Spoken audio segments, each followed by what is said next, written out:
Salut à tous, salut à toutes, salut les geeks, salut les geekettes. Bon, comme convenu, j'ai pas mis 3 mois à sortir cet épisode, j'espère que ça vous fait plaisir les potes. Il est tôt le matin, j'ai une voix horrible, donc m'en veuillez pas. J'espère qu'on va s'y faire aussi bien vous que moi, que ça va se lisser au fil de l'épisode. Voyons du bon aussi dans cette période bien naze. Je sais pas pour vous, mais perso, j'ai du temps pour lire et ça fait du bien. Pas au portefeuille parce que bon, pas de boulot égale moins d'oseille, de blé, de fric, de pognon. Par contre, avoir des moments pour lire, voir des films et sortir faire de la planche à roulettes, c'est quand même très cool. Ça sent pas les vacances non plus, hein. On se rend juste compte que le temps qu'on passe au travail, c'est du temps perdu en culture ou en bons moments. À bon entendeur. Non, je déconne, ils sont sympas au boulot. Bref, j'ai lu beaucoup, donc on va avoir encore un épisode plutôt bien fourni. Et je vous parlerai dans le Tu sors ou je te sors de Basket Full of Heads et marqué pour les comics, de Deep Sea Aquarium Magmel et Mashal en manga, puis de Love and Monster et de Wonder Woman 1984. Ou peut-être pas. Ensuite, on enchaînera avec les sorties qu'on attend dans la boîte de chocolat. Pour les temps anciens, on a eu un comics la dernière fois et un manga. Du coup, cette fois, on va parler d'un film qui est parfaitement bleu. Tu vois ce que je veux dire, hein ? Et enfin, je partagerai avec vous un compte Insta super cool que si tu connais pas, faut le découvrir. Vous êtes prêts mes petits geekounious ? Alors on commence avec le Tu sors ou je te sors. Même pour ceux qui ont dit non. Tu sors ou je te sors, mais faut prendre une décision. Et pour débuter, on retrouve l'auteur de Lock and Key, Joe Hill, non pas avec son pote Gabriel Rodriguez, mais avec Léo Max, connu pour son travail sur Lucifer, et pour un récit à mi-chemin entre Souviens-toi l'été dernier et Shaun of the Dead. Je parle bien évidemment de Basket Full of Heads, sorti le 2 avril chez Urban Comics, sous une nouvelle collection qui porte le nom de Hill House, Joe Hill et Hill House, et on devrait donc avoir plusieurs récits de ce style, donc slasher, horrifique, terreur, etc. En fait, aux US, Hill House Comics est une branche de chez DC Black Label, donc logique que Urban Comics nous en fasse profiter sous nos latitudes. Ça fait plaisir, si vous écoutez ce podcast régulièrement, vous savez que j'aime particulièrement ce genre. Alors, Basket Full of Heads, qu'est-ce que c'est ? On est loin, laissez-moi vous prévenir, très loin de Lock and Key. Déjà, on a un one-shot d'environ 170 pages, donc relativement court. Et c'est pas plus mal, on lit tranquille, sans se prendre la tête, comme un bon film, pas comme une série où t'es obligé d'attendre la suite, et ça te saoule parce que tu voulais savoir ce qui allait arriver à Brandon quand il a laissé un mot sur la porte de Brenda. Mais comme l'épisode se coupe au moment où elle ouvre la lettre, tu sauras pas ce soir si elle va revenir ou si elle va le quitter pour de bon. Et toi, t'es sur les nerfs parce que tu voulais savoir. Et du coup, tu casses ta télé, tu verras pas l'épisode du lendemain. Vu que t'as plus de télé, alors ça t'énerve encore plus, et du coup tu ressens l'envie plus intense de tout casser autour de toi, mais tu réalises que t'as déjà bousillé ta télé, alors tu te retiens de toutes tes forces, mais c'est plus fort que toi mon pote, tu dois éclater un truc, et 2 secondes plus tard, c'est l'ordi et la vaisselle qui sont en morceaux par terre, et évidemment tu t'es coupé avec un bout de verre et tu dois aller aux urgences, parce que quand même ça saigne beaucoup, et quand le médecin te demande comment tu t'es fait ça en mettant tes points de suture là, tu sens la honte et le remords remonter à la surface et tu dis je me suis coupé en faisant la cuisine, ça arrive. Avec un sourire forcé que le médecin ne remarque même pas parce qu'il est 23h, qu'il a commencé son service à 9h du matin. Donc là, il ne pense plus qu'à rentrer chez lui pour dormir, un petit peu quoi, et revenir le lendemain en forme pour soigner des gens qui sont vraiment malades. Puis enfin, tu réalises que la série est dispo sur internet 24h sur 24 et que tu pouvais regarder ton épisode non pas sur ta télé, mais sur ton ordi. Mais t'as plus d'ordi, tu l'as cassé avec la vaisselle et la télé. Donc ouais, j'aime beaucoup les one-shots, c'est vachement bien les one-shots. Merci. Donc on s'éloigne du sujet, je suis désolé. Pardon, je reprends mes esprits. Surtout que finalement, la lettre, c'était juste une carte postale de Karen qui était en vacances à Hawaï et Brandon, il a pas eu le courage de donner la sienne. Nul. Alors, Basket Full of Heads, c'est l'histoire de June qui vient chercher son petit copain sur Brody Island, qui avait passé la saison en tant qu'adjoint du shérif. Et ce dernier jour, on apprend que 4 prisonniers, pas méga caïds, mais bon quand même, des délinquants, se sont évadés et traînent dans le petit patelin. Liam, le petit copain, se retrouve capturé par les fameux vagabonds et June va tout faire pour le retrouver. Elle s'arme d'une hache pour se défendre, pour se protéger, et se rend compte que celle-ci ne fait pas que trancher des têtes. Ça se passe en 1983, je précise, parce que pas de portable, pas d'ordi, et du coup, on se sent vite prisonnier de cette île. June ne peut appeler personne, pas de renfort, elle va se débrouiller avec ses propres moyens pour survivre et retrouver son bien-aimé. Franchement, c'est ultra sympa, c'est un slasher, j'ai pensé direct à Souviens-toi l'été dernier à cause des décors, de l'ambiance, à la différence que l'héroïne ici s'avère être vraiment à la hauteur niveau Corones, ça c'est très cool. C'est pas un spoil, mais je pense aussi à des films style Evil Dead, parce que les têtes coupées avec la hache, elle reste consciente, et June va se trimballer son panier de têtes jusqu'à trouver une issue à sa mésaventure. Donc c'est parfois drôle, ou au moins cocasse, il y a un bon tempo, c'est pas trop gore, on n'est pas dans le cliché du tout. Joe Hill pour ça il est plutôt balèze, on sent qu'il sait écrire des histoires et il sait manier le suspense et les rebondissements, pour notre plus grand plaisir évidemment. Au dessin, Léo Max nous offre quelque chose de nostalgique, qui colle super bien avec la période dans laquelle s'ancre le récit, les années 80, et pareil pour les couleurs de Dave Stewart, avec très peu de saturation, toujours un peu sombre ou jauni, ça donne une ambiance de dingue qui fonctionne parfaitement. Alors oui, il faut quand même que je trouve des trucs, je chipote un peu, il y a 2-3 cases où il est censé pleuvoir, on le sait parce que les personnages le disent, mais on voit pas trop la pluie, c'est vraiment du détail quoi. On parle de 2 cases au début du récit, donc vraiment rien de grave du tout. La fin, ne vous inquiétez pas, vous savez, pas de spoil ici, est plutôt bien foutu, en tout cas le dénouement final surprend, un chouille facile, sur les dernières cases en tout cas, mais c'est pas ce qu'on retient, donc pareil, rien de très important, j'ai passé un super moment avec cette lecture, je sais que je suis pas le seul, Marion ? T'as kiffé toi aussi ce petit bouquin ? Bah oui, parce que Marion sur Instagram, elle a vu que j'avais fait un post sur ce comics, et du coup, elle a voulu le lire. Bon, Marion et moi, on vous le conseille. Magnifique couve qui donne le ton, on y voit une personne encapuchonnée, visage dans l'ombre, en ciré jaune sous la pluie, une hache ayant à l'évidence déjà servi dans une main, et dans l'autre, sous le bras, on voit un panier recouvert d'un drapeau américain, un trou dans ce bel étendard, laissant apercevoir un œil vitreux. C'est stylé, c'est vraiment stylé, c'est donc un 4,5 sur 5 pour Basketful of Heads, et en bonus, on a des petites interviews de Joe Hill et Léo Max sur les dernières pages, puis les couvertures très stylées de Reiko Murakami, et quelques autres couvertures alternatives par tout un panel d'artistes. Qualité, frère. Ok, donc on passe à la deuxième lecture, Marqué, chez Delcourt, une histoire de David Hein, à qui l'on doit Night Runner. Et quoi ? Qu'est-ce que j'entends là ? Vous ne connaissez pas Night Runner ?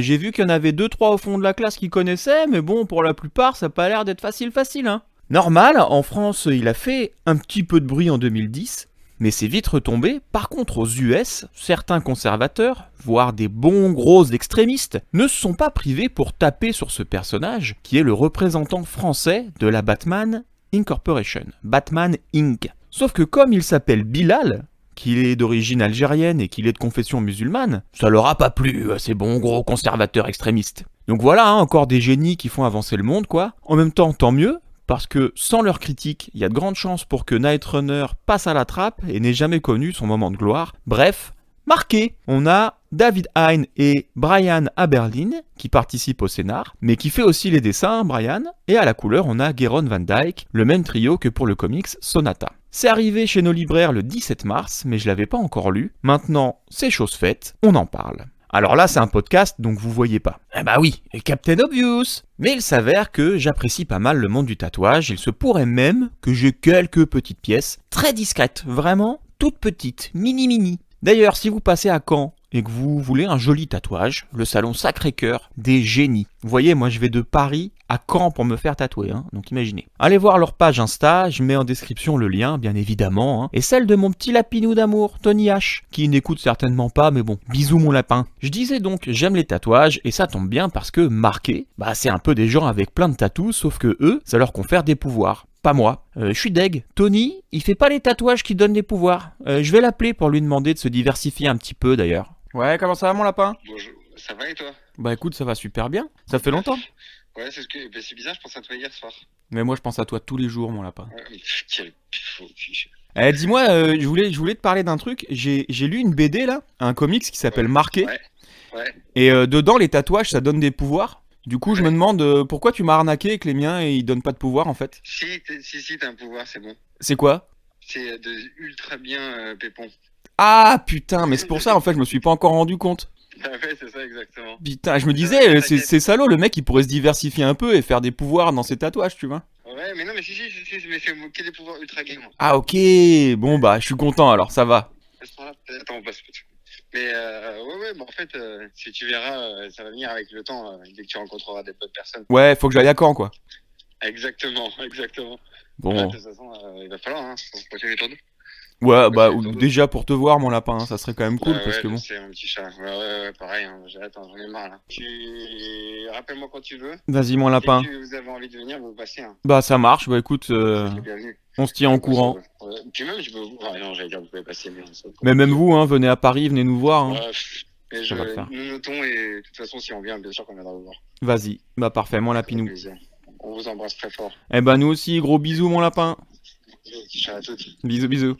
Ah, je l'aime, mon Tony H. On reprend là où on en était. Donc marqué, ça commence assez fort, avec des belles pages bien travaillées, un jeu de lumière réellement ahurissant, et une petite nénette qui est de dos, d'abord, avec un gros phénix scintillant dessus. Alors il scintille pas non plus mes tatouages, hein, je pense que je me suis fait vraiment arnaquer. Et quand elle se retourne, elle a un petit problème à son œil. Alors ça part bien, mais pour comprendre comment on en est arrivé là, on retourne quelques jours avant, et la petite nénette en question rentre dans un bar, Saskia de son petit nom. Son amie qui est serveuse lui donne un prospectus que quelqu'un a laissé pour un concours de dessin, et elle peut gagner une bourse de 20 000 $ pour intégrer une école. Quand elle arrive devant cette fameuse école, c'est pas tout à fait l'image qu'elle s'était faite, puisqu'il s'avère que c'était une manière de recruter quelqu'un qui a le potentiel pour devenir un marqué. Et oui, ils sont tatoués, mais il faut le mériter pour avoir des dons particuliers. Tatouage qu'ils appellent glyphes, ce qui donne un côté plus mystique à l'histoire. De là, elle va faire des rencontres qui parfois vont tourner au vinaigre, jusqu'à ce que l'armée soit impliquée et que tout dérape. Les marqués vont donc devoir affronter nombre de dangers. Ça va de trahison, de déception, de combat à coups de magie. Moumou! Ouais, tu dis bonjour au podcast là, t'es en plein live. Ah, très bien. Bonjour tout le monde. Voilà. T'es en plein live. Eh ben, je suis en train d'enregistrer le podcast. Ah, très bien. Mon petit cœur, tu pourras faire une machine de blanc? Ouais, alors là j'enregistre, donc si tu veux, je vais pas la faire maintenant, parce que sinon je vais avoir le bruit de la machine. Non, mais tout à l'heure. Hein? Ouais, Ça marche. ça marche avant que je Bisous, parte. mon petit cœur. Bisous, à tout à l'heure. À tout à l'heure. Voilà, donc il faut que je fasse une machine de blanc. Si je le fais pas, vous avez vu la violence dans la voix de Margot. Je pense que si je fais pas la machine de blanc, je vais me faire frapper très très fort. Beaucoup de monde au téléphone aujourd'hui, hein, vous avez vu. C'est vraiment n'importe quoi cet épisode, mais c'est ce qui fait son charme. On adore, merci beaucoup les copains. Je sais plus ce que je disais, je parlais de marquer. Ah oui, et je disais qu'il y avait de la bagarre à coups de magie. Il y a de l'action aussi. Des émotions, on a souvent les nerfs, pas de place pour l'ennui. Alors moi qui me suis intéressé à ce comics pour les tatouages, qu'est-ce que ça donne? Bah en fait c'est vraiment secondaire. Enfin, leurs glyphes sont le centre du récit, donc c'est pas des tatouages du coup, c'est des marques. Ils ont pas développé le côté artistique de la méthode, c'est en ça que c'est secondaire. Un bâton, et boum, ça pique, mais t'as un dessin tout neuf et un pouvoir magique. En ça, je suis un peu déçu. Je m'attendais à voir des salons, des artistes à qui on a appris, je sais pas moi, une tradition ancestrale qui, selon la façon de faire le tatouage, peut déclencher le côté magique. Bah, pas du tout. Mais bon, finalement, on est vite pris dans l'histoire, puis on oublie qu'on l'avait pris pour ça. C'est pas le récit du siècle, c'est des choses qu'on voit régulièrement, la magie, l'armée, la bagarre, les coups en traître. Mais c'est bien dosé, alors ça passe crème. Même les persos secondaires sont bien bossés et ont une importance. Côté graphique, c'est particulier, j'aime bien à petite dose. C'est très numérique, j'avais l'impression de lire un animé ou un jeu de Telltale Game. Ça a l'avantage de faire ressortir le côté lumineux, vraiment. Et les décors sont bien léchés. Par contre, sur le visage, j'ai un petit peu de mal parfois. Je sais pas vraiment pourquoi.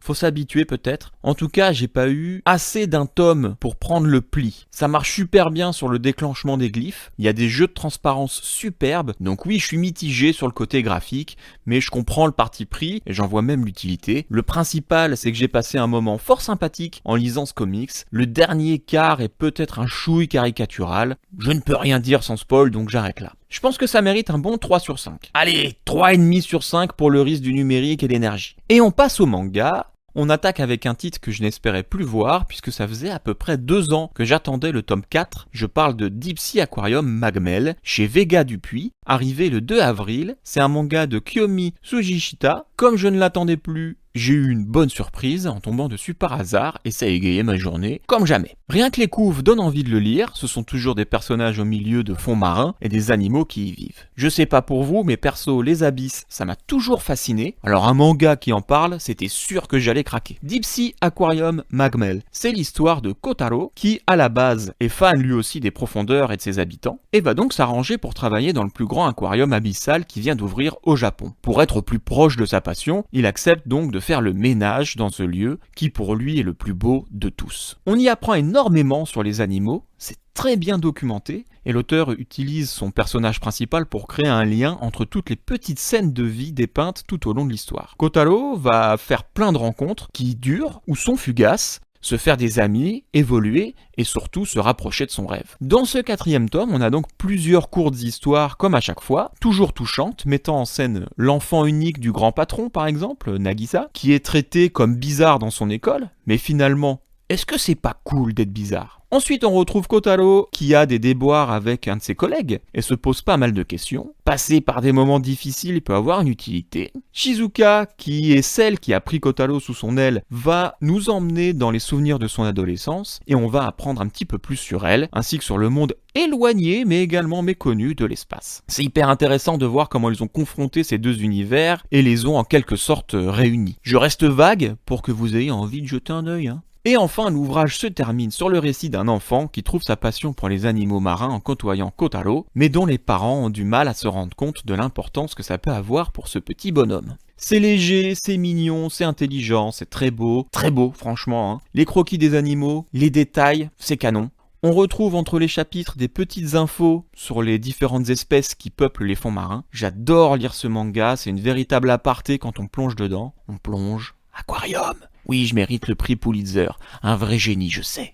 Donc c'est toujours aussi agréable à lire, et on part sur un bon 4,5 sur 5 pour ce titre qui nous permet de nous évader de ce monde de fous à chaque lecture. Et du manga encore avec un truc bien barré que tout le monde a vu, ou presque, au moins une pub ou une mise en avant chez le libraire, Mashle, le nouveau shonen arrivé le 7 avril chez Kazé, un manga de Hajime Komoto. En fait, c'est même les 2 premiers tomes qui sont tombés en même temps. D'ailleurs, Marion, encore toi, si t'écoutes, et je sais que t'écoutes, c'est Harry Pottesque comme lecture.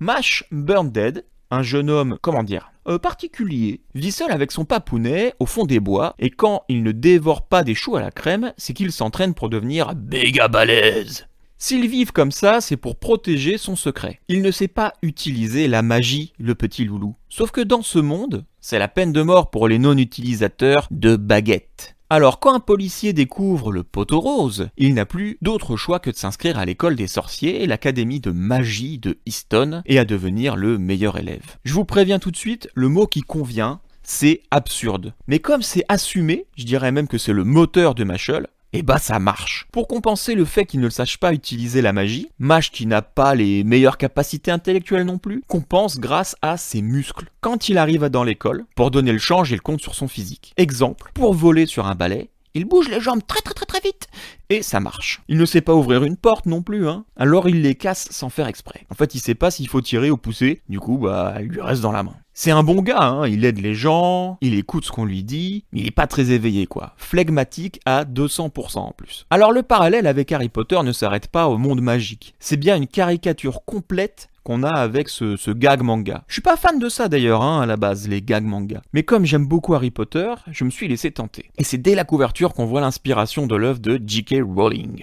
On a l'école, copier-coller de Poudlard, le directeur Wahlberg, qui est le sosie de Dumbledore. Même Mashle a un air d'Harry. Il y a des maisons aussi, des dortoirs. Non pas au nombre de 4, là il n'y en a que 3, mais on a l'équivalent de Serpentard, Gryffondor. Pas de choix-peau, mais bon, vous inquiétez pas, on a quand même une ref à ça, et c'est bien idiot. On remplace le Quidditch par le Duello, qui n'a à peu près que le nom qui change, enfin bref. Hajime a pris pour base ce monde, et a décidé d'y foutre le bordel avec son non-magicien, qui préfère casser des gueules, et qui fait un peu penser à Saitama avec des cheveux. J'étais pas mort de rire pendant la lecture, mais j'avais quand même un bon sourire quasi tout le long, sûrement parce que les refs à notre sorcier préféré m'ont bien attrapé. Il n'y a pas que du Harry Potter dedans, disons que c'est la toile de fond. Je pense que ça le parodie en grande partie, mais il y a des touches de One Punch Man, comme je disais, sûrement un petit peu de Gintama, et peut-être même du Black Clover, tout ça en racontant quand même l'histoire de Mash et de ses camarades. Il y a de la bagarre, donc des ennemis qui parfois deviennent des amis, et d'autres fois restent les gros méchants. C'est débile en fait, mais comme on est dans un monde régi par la magie, qu'est-ce qui nous empêche de voir débarquer un mec qui peut briser des sorciers par la seule force surnaturelle de ses muscles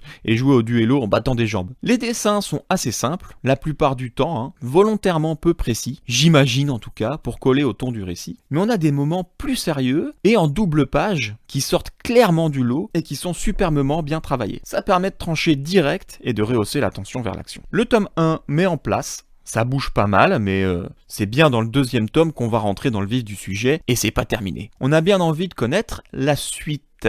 C'est une bonne lecture, sympatoche, on sourit, on n'est pas non plus super attaché au perso, c'est peut-être là le point le plus négatif, et surtout, faut accepter le côté aberrant de l'histoire, mais si vous êtes à l'aise avec ça, vous passerez un moment agréable. Il a commencé fort d'ailleurs, Mashle, puisque depuis sa sortie, il est déjà en rupture. J'enregistre le 21 avril, donc en 2 semaines, ils ont déjà relancé des impressions. C'est dire s'il est arrivé avec fracas, notre petit Mash. On va aller sur un 3,5 sur 5 pour ce Mashle. Pas plus parce que faut pas déconner non plus, j'ai pas ri aux éclats, et la moitié des points c'est parce que j'aime Harry très très fort. Mais ouais, c'est cool quand même. Je reste un chouille en manga, je voulais parler en rapide de la balade de Ran, finie en 2 tomes, et les 2 sont sortis en même temps, le 7 avril aussi, chez Doki Doki, manga de Yusuke Osawa. Je sais pas pourquoi en 2 tomes et pas en un seul d'ailleurs, surtout que les 2 ont une différence de volume assez notable, un écart d'à peu près 70 pages quand même. Bon, ça change pas le contenu. True est une jeune ménestrel, elle veut suivre un exterminateur pour compter ses exploits dans ses chansons. Ce dernier s'appelle Ran, et il a pas l'habitude de sociabiliser, mais on sait pas pourquoi trop, il accepte. En tout cas, il aime ses chansons, j'imagine que c'est pour ça. Il affronte des démons, des grosses bestioles pas sympas, nommées Karma, et son métier le pousse à être traité en paria, puisqu'à chaque fois qu'il terrasse une de ses bébêtes, il en absorbe la souillure, le mauvais karma. Dans sa quête, son passé va refaire surface, et il devra affronter de nombreux ennemis, dont le pire de tous a partagé une partie de son enfance. C'est très stylé, c'est court, vous savez maintenant que j'aime quand c'est court, et c'est très bien dosé. Ça va pas trop loin, pourtant ça nous offre des combats épiques, avec des armes à la Soul Calibur, et des monstres effrayants. Les traits sont fins, les actions sont claires et lisibles, les persos sont chouettes, c'est même rigolo par moments. Bref, très cool d'avoir lu La balade de Ran, j'aurais même aimé avoir une suite, c'est vous dire. Je balance un 4 sur 5 pour ce mini berserk, sans prétention. On passe au cinéma, et en cinéma j'ai vu des choses terribles. Alors on va commencer par le pire, comme ça c'est fait. Wonder Woman 1984. On l'a attendu celui-ci, il devait sortir au ciné, puis non, puis retardé, puis finalement c'est en location à un achat depuis le 7 avril. Film de Patty Jenkins, avec Gal Gadot, bien sûr, Chris Pine et Pedro Pascal. Je vais y aller franco, je peux pas en parler. C'est tellement mauvais en tout point. La prestation de Gal Gadot, les incohérences de Max Lord, Cheetah qui est moche, mais moche. Le scénar, les effets spéciaux, les pouvoirs qu'elle a, mais qu'elle a plus dans les autres films, genre La Meuf, en 1984. D'ailleurs, aucun intérêt les années 80. Bref, en 84, elle pouvait voler, mais dans Justice League, elle a zappé comme on fait. Elle peut rendre des objets invisibles, mais elle ne le fait qu'une fois dans le film. Bref, je vais pas être plus méchant que ça, c'est un gros raté de Patty Jenkins, qui pourtant avait fait le premier, qui était pas si mal, mais bon, c'était pas non plus la folie, mais il était pas mal. Donc regardez-le si vous voulez, mais 2h30 de ça, c'est dur quand même, et toutes les critiques que j'ai lues dessus disent la même chose, donc ça sert à rien que j'en remette une couche. C'est très nul. Elle surfe sur un missile, putain. Autre film que j'ai vu, mais que peut-être j'aurais pas dû. Thunder Force sur Netflix, sorti le 9 avril, un film de Ben Falcon, avec Melissa McCarthy, qu'on a vu dans SOS Fantôme version 2016, et qu'on verra aussi dans Thor Love and Thunder, Jason Bateman, connu pour Ozark ou Arrested Development, et Octavia Spencer, c'est clairement pour elle que j'ai regardé le film, parce que bon, les figures de l'ombre, la couleur des sentiments, Mary, film sous-coté Mary, mais excellent avec Chris Evans, regardez-le. Voilà pour le casting, à noter que Ben Falcon et Melissa McCarthy sont en couple dans la vie, la vraie, Je sais pas si ça a une importance de le dire, mais bon, l'info est là, je la donne. 13 films tournés ensemble quand même. Voilà. Côté scénar, Lydia et Emily sont amies d'enfance. L'une est un peu plus brute mais protectrice, et l'autre est timide mais super intelligente. Les parents de cette dernière ont été tués par des malfaisants, des super vilains quoi, et son but est de continuer les travaux de ses parents pour créer une formule pouvant changer les citoyens lambda en super-héros. La vie les sépare, enfin elles se brouillent et ne se voient plus, et bien des années plus tard elles se retrouvent. Lydia s'injecte malencontreusement une dose de super formule destinée normalement à Emily, qui l'avait créée, qui a mis du temps temps pour la créer, et elles doivent donc se partager les pouvoirs. Emily devait être invisible et super costaud, finalement elle peut se rendre seulement invisible, mais c'est Lydia qui devient balèze, et elles vont renouer leur amitié en combattant le crime. Bon, c'est un film qui devait être destiné aux enfants, en tout cas dans son esthétique. Mais les blagues sont limites, ça va même un peu trop loin pour moi, ça me dégoûte quand même quand je vois des gens manger des tranches de poulet cru à pleine bouche, et ça m'a pas fait rire. C'est vulgaire, c'est débile, c'est moche, c'est pas écrit, c'est pas drôle. McCarthy en fait des tonnes pour rien. Elle laisse pas la place à Octavia Spencer. Elle est en roue libre tout le long, à tel point qu'à la fin on veut juste plus jamais la voir. Surtout qu'elle joue la même chose tout le temps, la meuf dans l'Amérique profonde, qui s'assume et qui écoute du rock en buvant de la bière. Mais bon, c'est pas rendre service à l'Amérique de faire ça. Elle est pas attachante, j'ai plus du tout envie de voir un film avec elle du coup. C'est dommage, il y avait du potentiel. On a plein de films de super-héros à outrance, des biens comme des moins bons. Vraiment pas bons du tout même, hein. Et là, j'attendais un truc qui s'en moque un peu, quoi. Un bon duo avec des nénettes qu'on n'imagine pas dans le rôle, et au ressort comique intelligent ou au moins surprenant. Bah, pas du tout. On voit juste McCarthy faire n'importe quoi. Le film est un prétexte pour qu'elle puisse se tourner au ridicule. Rien de bien exploité. C'est pas particulièrement beau. C'est pas moche non plus. On dirait du Spy Kid qui a bu un peu trop de Bud et mangé des hot dogs pendant les matchs des Cubs. Au bout de 50 minutes, qui m'ont paru très longues, j'ai regardé combien de temps il restait, j'étais même pas à la moitié du film, je sais pas comment j'ai fait pour pas arrêter avant la fin. Bref, pas un grand film, j'en attendais beaucoup moins que Wonder Woman, c'est pour ça que j'ai pas été aussi déçu et que j'en parle, mais c'est quand même bien raté. Ça me fait mal de mettre des notes quand elles sont mauvaises. Je suis pas obligé de le faire, après tout, je suis personne pour juger le travail des autres, donc pareil, je sais pas si je dois le noter. Non, Balek, c'est nul, faut assumer, 1 sur 5. Et encore, c'est parce que j'aime bien Octavia, j'ai passé un moment horrible devant ce film, je l'ai vraiment subi. Bon, le dernier film, je l'ai gardé pour la fin, et là, c'est pas la même. Love and Monster, sur Netflix, dispo depuis le 14 avril, mais qui était sorti en octobre dans les salles de ciné américaines, avec Dylan O'Brien, le petit gars des films Le Labyrinthe. Excusez-moi, je vous avais dit j'allais la voir qu'elle allait partir en vrille. Jessica Henwick, la copine du regrettable Iron Fist, film de Michael Matthews, réalisateur sud-africain, qui signe là son deuxième long métrage, le premier étant Five Fingers for Marseille, dispo aussi sur Netflix. Joel, donc le gars du labyrinthe, vit dans un bunker avec quelques survivants. Bah oui, il y a des monstres dehors depuis qu'une pluie radioactive créée à cause des hommes s'est abattue sur notre planète et a modifié l'ADN des animaux à sang froid et autres insectes et bestioles bien cracra, donc bon, et ce depuis 7 années. Enfin pas cette année, celle qui est en train de s'écouler, 7 ans, après 6, avant 8. Autour de lui, tous les habitants de ce lieu sont en couple, il est le seul, à être seul, et ça le tourmente le pépère. Surtout que juste avant la catastrophe qui a décimé notre jolie population, il avait une petite copine, Aimée, c'est son prénom, Aimée. Il est gauche, sapin, mais pas débrouillard pour un sou, sauf qu'il ne supporte plus d'être loin d'elle, et décide de partir la rejoindre, elle qui est dans un camp situé à 135 km de lui. Le chemin va être long et laborieux, surtout que c'est pas sur lui qu'on miserait pour affronter les géantes bestioles qui vivent à l'extérieur. Et bah dit comme ça, je sais pas si ça donne envie, mais en tout cas, j'ai eu une très bonne surprise, surtout que j'en attendais rien de ce film, mais écoutez, ça arrive de temps en temps, et c'est ça qui est beau. Le film n'en fait pas trop, une pointe d'humour, une pointe d'action, une touche d'émotion. Le film n'est pas sans rappeler parfois Zombieland, notamment sur le rôle du héros qui prend des notes et le fait de voyager dans un monde peuplé de dangers, mais il n'en emprunte pas plus que ça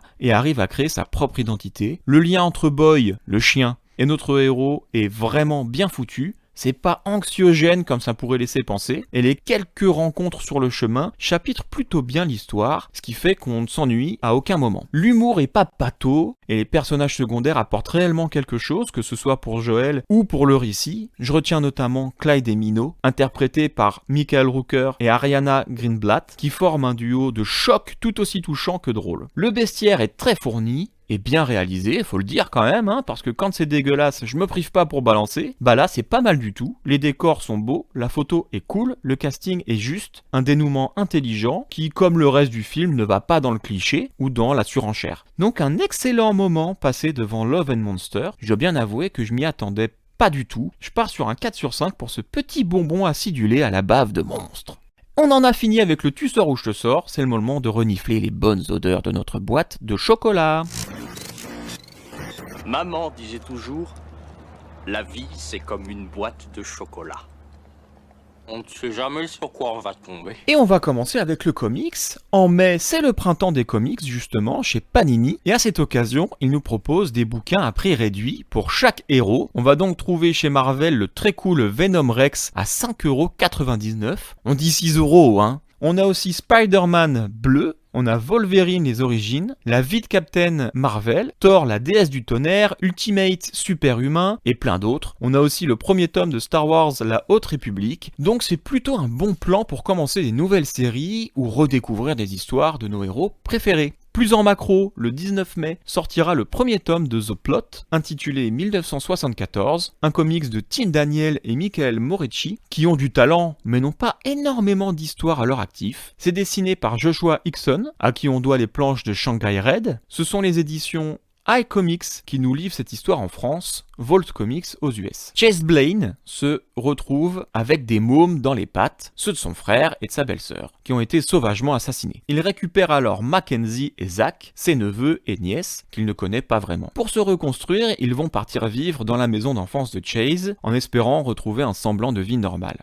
Mais évidemment, la maison et les marais qui l'entourent abritent des secrets qu'il ne faudrait pas déterrer. Alors oui, en disant ça, on pense encore à Lock and Key, mais ça a l'air bien plus horrifique puisque la couve met en scène un homme qui crie, pris au piège par des branches qui semblent le maintenir, sur un ton verdâtre bien inquiétant. Le peu que j'ai pu apercevoir a l'air très cool, une ambiance lourde et suffocante, des dessins pas très détaillés mais qui donnent juste ce qu'il faut pour entrer dedans. J'ai bien hâte de découvrir tout ça. En manga, on a pas mal de choses dont on a déjà parlé, donc oui, on attend le 5e tome de Shadows House, qui sera là dès le 5 mai. Pareil pour L'homme qui tua Nobunaga, tome 3, le 5 mai aussi, par exemple. Et on a quelques nouveautés. Par exemple, le 29 avril, chez Komiku, va arriver Le Fossoyeur, le premier sur 4, paru en 2018 au Japon, un manga de Watanabe Shihiro, qui avait fait l'assez gore mais efficace Pygmalion. D'ailleurs, on reconnaît son style dès la couverture. Certaines personnes se font posséder par des esprits. Le pauvre bichon. Et en plus, il existe plusieurs stades, dont certains permettent à la victime d'être exorcisée. Sauf que, pour les autres, quand l'âme est corrompue à plus de la moitié, ils deviennent fous et sont des dangers pour ceux qui les entourent. C'est donc là que nos amis fossoyeurs débarquent et ils doivent trancher les têtes pour que les possédés puissent trouver la paix. Le jeune Itsugi, qui est encore ébloui par les actions de son père, est lui aussi fossoyeur, sauf qu'un incident va foutre le sbeul et changer la donne. Pygmalion était déjà très réussi, et en tout point, peut-être un peu rapide parfois, mais pas bâclé pour autant, et on sentait que Watanabe maîtrisait bien son sujet. Les dessins étaient propres, classiques, sombres et trash quand il le fallait, et les extraits que j'ai pu voir de ce nouveau récit sont super encourageants puisque les planches ont l'air encore mieux réalisées alors qu'elles étaient déjà de qualité à l'époque. On va voir s'il fait aussi bien qu'avec le scénario, mais ça sent plutôt bon tout ça. Le 30 avril, chez Shockdome, maison d'édition que je ne connaissais absolument pas, un manga italien, bah ouais ça arrive aussi, de Shiru Midoriro, une petite de 17 ans, ouais ça aussi faut le dire, hein. Ace of Hearts. Du coup c'est pas ordinaire, on adore. Deux petits qui vivent dans la rue, Liane et Noah, s'introduisent dans un établissement dont le directeur est un homme bien mystérieux du nom de Mr. Kimmer. Il prend la décision de les accueillir et leur promet que leur avenir sera plus radieux. Hélas leur répit est de courte durée puisqu'ils se rendent compte qu'ils possèdent des dons particuliers et l'armée leur court après pour mettre la main sur leurs capacités. Ça rappelle un petit peu un récit dont on a parlé tout à l'heure, mais bon. Liane a une faculté complexe et très rare dont la maîtrise lui échappe. Même Monsieur Kimmer, c'est un mec cool, alors malgré tout, il les garde sous son aile et préserve leurs secrets. Ça a l'air plutôt sympa, et je suis curieux de voir ce petit bijou créé par une ado. J'ai vu aussi un trailer pour l'animé du même nom, qui nous plonge dans une Venise gothique, où en description elle explique avoir tout fait seule, les décors, l'animation, etc. Elle a demandé à des amis de faire les voix, elle a fait ça l'année dernière, donc elle avait 16 ans, ça promet, je trouve ça dingue, moi c'est vraiment ce qui va me pousser à l'acheter, je pense, c'est d'encourager cette petite de 16 piges quoi, enfin 17 maintenant, une graine de génie. Je mets les liens dans la description, donc allez lui donner de la force aussi à cette petite Shiro Midoriro. En cinéma, bah vous savez, hein, on va faire comme les autres fois, on verra pour la SVOD, et je croise les doigts pour que les ciné rouvrent mi-mai. Et puis, bah on va passer aux temps anciens, mes petits lapins. Approchez-vous tout le monde, je vais raconter l'histoire des temps anciens aux étrangers. Ah, les temps anciens, l'histoire des temps anciens. Et là, on s'attaque à un de mes films préférés ever, une pépite. Le premier long métrage d'animation de Satoshi Kon, Perfect Blue, sorti en 97 au Japon, 2 ans plus tard chez nous. On va parler un petit peu de Satoshi Kon avant de s'attaquer au film. En 85, il est mangaka et crée Toriko, ce qui lui permet déjà de remporter le prix Tetsuya Shiba d'excellence pour débutants. Ensuite, il va travailler avec Katsuhiro Otomo et sera son assistant sur le manga Akira. Rien que ça. Et à ce moment-là, le mec, il est encore étudiant. Il finit ses études, continue de bosser avec Katsuhiro, il sort 2-3 mangas, tout va bien. Mais ce qui nous intéresse arrive en 91 quand il découvre l'animation avec le AV Rujin Z, où il occupe le poste de concepteur des décors. Il bosse toujours avec Katsuhiro, qui lui est sur le scénar, et en profite pour former Satoshi au métier d'animateur. Il kiffe bien ça, du coup il continue et participe à plusieurs projets, dont le film